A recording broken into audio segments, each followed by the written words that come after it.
कोणाची भावकी आहे म्हणून नको त्याचं काही निंदा नालच ते करायला. भावकी उन्हाच्या वाटेकरी असती मला माहिती आहे, पण म्हटलं कुठं आता ह्याच्या हे करता. मित्रांनो, काही खरं नाही. मागच्या वेळेस पण वेगळे काही प्रसंग उद्भवलेले होते आणि एकंदरीत आज साखर कारखान्याच्या एक तर स्वतःला नीट कारखाना चालवता येत नाही, नाचता येईना अंगणवाकडं. त्याच्यामध्ये आता कारखाना बंद पडला, दादांनी बंद पाडला. अरे दादाचा काय उद्योग आहे का कारखाने बंद पाडणं?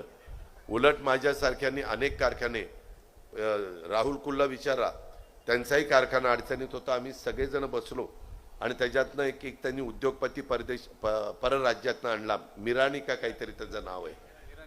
कोणाची भावकी आहे म्हणून नको त्याचं काही निंदा नालच ते करायला.